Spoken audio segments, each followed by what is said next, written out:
महाराष्ट्राच्या राजकीय वर्तुळामध्ये गेल्या 24 तासांमध्ये अशा काही पडद्याआडच्या घडामोडी घडल्या आहेत ज्यांनी आगामी विधानसभा निवडणुकांचं संपूर्ण गणितच फिरवून ठेवलंय। 23 ऑगस्ट रोजी शरद पवार आणि जयंत पाटील यांच्यामध्ये झालेली अत्यंत गुप्त अशी बैठक आणि त्यानंतर दोनही राष्ट्रवादींच्या संभाव्य विलिनीकरणाची उडालेली वावडी या एकाच बातमीनं महाराष्ट्राच्या राजकारणामध्ये भूकंप आणलाय। विविध मीडिया रिपोर्ट्सनुसार या विलिनीकरणासाठी खुद्द देवेंद्र फडणवीस यांनी पुढाकार घेतलाय। भाजपच्या केंद्रीय नेतृत्वानं देखील याला ग्रीन सिग्नल दिल्याचा दावा केला जातोय। हा शरद पवारांचा कोणताही साधा सरळ निर्णय नाहीये, तर त्यांनी एकाच वेळी टाकलेले 3 असे छुपे डाव आहेत ज्यांनी महायुती आणि महाविकास आघाडी या दोनही आघाड्यांना पुरतं चक्रावून सोडलंय। याच विषयी आज आपण बोलणार आहोत, त्यामुळे व्हिडिओ शेवटपर्यंत नक्की पहा। नमस्कार, मी दुर्गा। एकीकडे विलिनीकरणाची चर्चा हवेमध्ये सोडायची आणि दुसरीकडे सत्ताधाऱ्यांमध्ये संशयाचं वातावरण तयार करायचं, यात पवार पुन्हा एकदा यशस्वी ठरले आहेत। या डावाला प्रत्युत्तर देण्यासाठीच मंत्रिमंडळाच्या बैठकीनंतर लगेचच देवेंद्र फडणवीस यांच्या वर्षा या शासकीय निवासस्थानी महायुतीच्या समन्वय समितीची तातडीची बैठक पार पडली आहे। या बैठकीला मुख्यमंत्री देवेंद्र फडणवीस, उपमुख्यमंत्री एकनाथ शिंदे आणि अजित पवार गटाचे नेतृत्व करणाऱ्या उपमुख्यमंत्री सुनेत्रा पवार यांच्यासह महायुतीमधील प्रमुख नेते उपस्थित होते। ही बैठक केवळ महामंडळ वाटपासाठी नव्हती, तर दोनही राष्ट्रवादी एकत्र आल्यास किंवा मग पवारांनी नवीन चाल खेळल्यास महायुतीचे कसं होणार या भीतीनं निर्माण झालेली अस्वस्थता दाबण्यासाठी आणि डॅमेज कंट्रोल करण्यासाठी फडणवीसांना हा प्रतिडाव खेळावा लागलाय।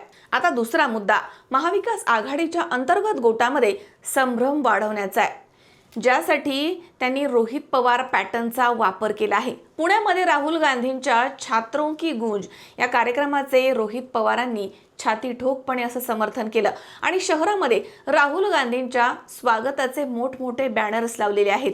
रोहित पवारांच्या या आक्रमक भूमिकेमुळे काँग्रेसचे नेते विजय वडेट्टीवार यांनी थेट शरद पवारांना टोला लगावला की देशाचं नेतृत्व कोण करू शकतं हे आता रोहित पवारांना कळालं आहे आणि राहुल गांधींशिवाय देशाला पर्याय नाही। हा टोला स्पष्टपणे शरद पवारांच्या भाजपशी वाढणाऱ्या कथित जवळीकीवरती होता। पवारांनी रोहित पवारांना काँग्रेसच्या जवळ ठेवून आपला प्लॅन बी म्हणजेच महाविकास आघाडीमधील आपला पर्याय आणि तरुण मतपेढी सुरक्षित ठेवली आहे। याच संपूर्ण नाट्यामधील पवारांचा तिसरा सर्वात मोठा मुद्दा म्हणजे ज्येष्ठ नेत्यांना राहुल गांधींच्या कार्यक्रमापासून अलिप्त ठेवणं।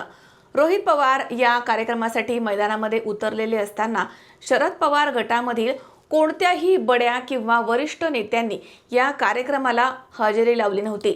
महाविकास आघाडीचे मित्रपक्ष म्हणून केवळ शिवसेनेकडनं म्हणजे उद्धव बाळासाहेब ठाकरे या गटाकडनं सुषमा अंधारे या कार्यक्रमामध्ये दिसल्या।